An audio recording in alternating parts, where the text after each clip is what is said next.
We hope, we pray for better days. बच्चों, आज की क्लास में हम non linear partial differential equation of first order की स्टैंडर्ड फॉर्म सेकंड करेंगे। स्टैंडर्ड फॉर्म सेकंड में आपकी इक्वेशन जो आएगी उसमें वेरिएबल होंगे जेड, पी और क्यू इक्वल टू 0। फर्स्ट हम क्या करेंगे, put Z equal to F x, function को पुट करेंगे कैपिटल एक्स वेरिएबल के अंडर, और कैपिटल एक्स की वैल्यू क्या है, एक्स प्लस ए y, small x small y. उसके बाद जो फंक्शन है उसका with respect to X derivative कीजिए।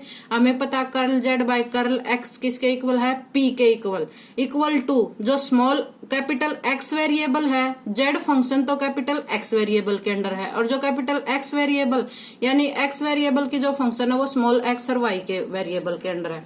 तो जब आप इसका डिफरेंशिएट करेंगे तो ये सिर्फ सिंगल वेरिएबल के डिपेंडेंट है, जेड वेरिएबल। तो यहाँ पर आएगा d Z by D x और curl x by small curl x, क्योंकि एक्स वेरिएबल टू वेरिएबल पर डिपेंड है, इसलिए ये पार्शियल डिफरेंशियल इक्वेशन है curl x by small curl x equal to D Z by D x into में curl x by curl x का derivative करेंगे तो एक्स का 1 यहाँ पर 1 आएगा, तो वैल्यू आएगी d Z by D x.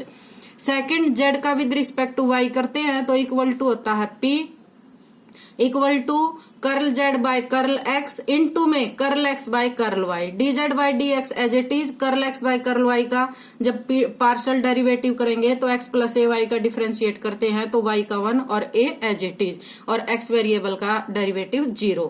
ये सभी वैल्यू जो भी आपके आई है, जो इक्वेशन फर्स्ट थी उसमें पुट कर दीजिए। Put then in equation first Z किसके इक्वल था, आपकी फंक्शन एफ एक्स के, यहाँ रख सकते हो, या Z as it is D Z by D x into A D Z by D X is an ordinary differential equation of first order. Put करने के बाद आप इक्वेशन को सॉल्व करोगे, सॉल्व करने के बाद जो भी वैल्यू आएगी वो हमारा कंप्लीट इंटीग्रल होगा। उसमें 2 वेरिएबल आएंगे, आर्बिट्रेरी कांस्टेंट ए और बी, और उसके बाद हम बी वेरिएबल को एक फंक्शन के इक्वल पुट करेंगे, बी इक्वल टू साई ए, और उसके बाद उसका पार्शियल डेरिवेटिव करेंगे विद रिस्पेक्ट टू ए। ये प्रोसीजर करने के बाद जो भी आपकी इक्वेशन है वो कंप्लीट इंटीग्रल निकलेगा। उसके बाद आपको सिंगुलर इंटीग्रल फाइंड आउट करना है। जो भी आपकी कंप्लीट इंटीग्रल के इक्वेशन अंडर इक्वेशन आई है उसको एज इट इज सपोज कीजिए f, capital f, a comma b comma x comma y comma z, इन वेरिएबल के अंडर इक्वेशन आएगी। फंक्शन का with respect to a derivative करेंगे, with respect to b derivative करेंगे, दोनों इक्वेशन को solve करेंगे। जो भी सॉल्यूशन आएगा इक्वेशन में पुट कर देंगे, वो आपका डिफाइन हो जाएगा सिंगुलर सॉल्यूशन। ये हमारा प्रोसीजर था कि जो स्टैंडर्ड फॉर्म सेकंड है उसको आप लोग कैसे सॉल्व करते हैं। अब हम न्यूमेरिकल के थ्रू इसको डिस्कस करते हैं। जैसे फर्स्ट क्वेश्चन आप लोगों के पास है Z equal to P square plus Q square, naming first. हमें ये दिखाई दे रहा है जैसे ये स्टैंडर्ड फॉर्म सेकंड टाइप है। इक्वेशन फर्स्ट जो हमारी स्टैंडर्ड फॉर्म सेकंड टाइप की है, तो सबसे पहले क्या था, put Z equal to F X, और एक्स को किसके इक्वल लेते थे, एक्स प्लस ए वाई। जेड फंक्शन का किसके विद रिस्पेक्ट टू डेरिवेटिव करते थे, एक्स के, तो क्या वैल्यू आई थी आपके पास, d Z by D x. फिर विद रिस्पेक्ट टू वाई भी किया था आपने, तो क्या वैल्यू आई थी, हमने पीछे अभी वर्किंग रूल में किया था, a into D Z by D X. जो p और q की वैल्यू आपने डिफाइन किया इक्वेशन फर्स्ट में पुट कर दीजिए, z equal to D Z by D X whole square plus A square D Z by D X whole square. D Z by D X whole square common निकाल लीजिए तो आपके पास आ गया 1 plus A square D Z by D X whole square. इसको इधर transfer करेंगे तो क्या आएगा, Z by 1 plus A square equal to D Z by D X whole square. Squaring root both side, तो यहाँ पर आ जाएगा रूट जेड बाय में 1 प्लस ए स्क्वायर कंप्लीट का स्क्वायर रूट डिनोमिनेटर का equal to D Z by D x. इसको मैं ऐसे भी लिख सकती हूँ, root z equal to 1 plus A square square root into में d Z by D x. इसको आप लोग ऐसे भी लिख सकते हो, d x equal to square root 1 plus A square divide में root z into D Z.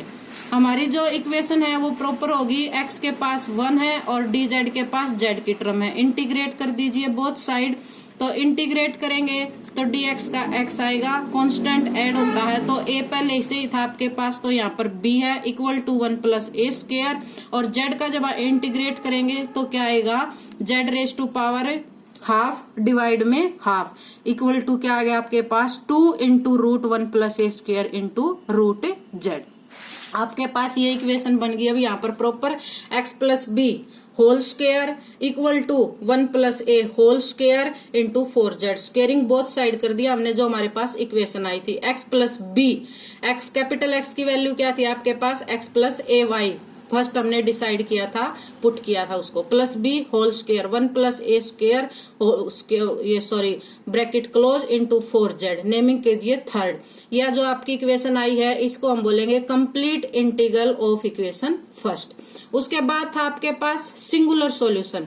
Singular solution find out करने के लिए जो भी आपकी इक्वेशन बनी है कंप्लीट इंटीग्रल में, उसका पार्शियल डेरिवेटिव करेंगे विद रिस्पेक्ट टू ए और विद रिस्पेक्ट टू बी। तो विद रिस्पेक्ट टू ए करेंगे तो जो आपकी थर्ड इक्वेशन थी, पहले पावर का करोगे तो 2x प्लस ए Y plus b bracket close, और विद रिस्पेक्ट टू क्या था आपके पास a, तो a था तो यहाँ पर क्या आ जाएगा a y का y और b a आपका constant. As it is right side में करोगे तो आपके पास क्या बनेगा, यहाँ पर 1 प्लस ए स्क्वायर का 2a और 4z as it is equal to 8az। अब विद रिस्पेक्ट टू b करोगे पार्शियल डेरिवेटिव तो पावर का करते हैं 2 इंटू एक्स प्लस ए वाई प्लस बी का 1, राइट साइड में कोई भी b की टर्म नहीं है इक्वेशन थर्ड में तो 0। Equation fourth and fifth, by equation third fourth and fifth तीनों इक्वेशन में जो भी आपकी वैल्यू आई है वैल्यू पुट कर दीजिए। तो जब हम वैल्यू पुट करेंगे x प्लस ए वाई प्लस बी किसके इक्वल था, 0 के इक्वल, तो आपके पास इक्वेशन आ गई z इक्वल टू 0। ये आपकी इक्वेशन का सिंगुलर सॉल्यूशन डिफाइन होता है। सबसे पहले हमने क्या किया, डिसाइड किया कि स्टैंडर्ड फॉर्म कौन सी थी, सेकंड टाइप की थी। उसके बाद हमारा प्रोसीजर था z equal to F X put करना। उसके बाद x equal to capital X equal to X plus A Y, x जो z फंक्शन थी विद रिस्पेक्ट टू x किया, फिर विद रिस्पेक्ट टू y किया, विद रिस्पेक्ट टू x और with respect to y partial derivative करने के बाद जो भी वैल्यू आई वो इक्वेशन फर्स्ट में पुट कर दी। इक्वेशन फर्स्ट में पुट करने के बाद हम उसको सिंप्लीफाई किया, सिंप्लीफाई करने के बाद उसको इंटीग्रेट किया, इंटीग्रेट करने के बाद उसको फिर थोड़ा सिंप्लीफाई किया 1-2 पॉइंट में, और जो हमारी सिंपल इक्वेशन आई उसको हमने नेमिंग किया कंप्लीट इंटीग्रल। उसके बाद जो कंप्लीट इंटीग्रल की इक्वेशन थी उसका पार्शियल डेरिवेटिव करोगे विद रिस्पेक्ट टू ए और विद रिस्पेक्ट टू बी। दो इक्वेशन आएंगे आपके पास फोर्थ और फिफ्थ। फोर्थ और फिफ्थ में जो भी वैल्यू आई है वो इक्वेशन थर्ड में पुट करेंगे, वहां से जो भी हमारा रिजल्ट आता है वो हमारा क्या होता है, सिंगुलर सॉल्यूशन।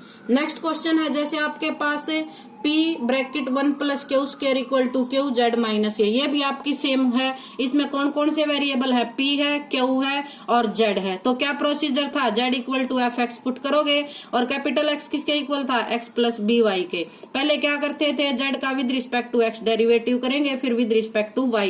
ये हमें पता है कि विद रिस्पेक्ट टू x किया तो dz बाई dx, और विद रिस्पेक्ट टू जो y करते हैं था b into dz by dx।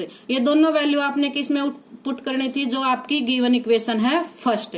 हमने ये वैल्यू फर्स्ट में पुट कर दी। पुट करने के बाद इक्वेशन को सिंप्लीफाई किया, सिंप्लीफाई करने के बाद आपके पास दिस इक्वेशन आ गई dz by dx whole square equal to z minus A minus 1 by B square, squaring root both side. तो आपकी इक्वेशन बन जाएगी dz by dx equal to plus minus square root z minus A minus B by B.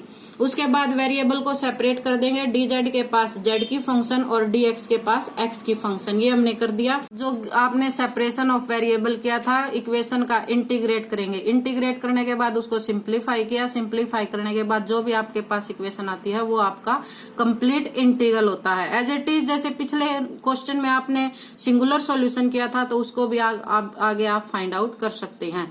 ये हमारा topic यही complete होता है। Next video में इससे हम नेक्स्ट टॉपिक डिस्कस करेंगे।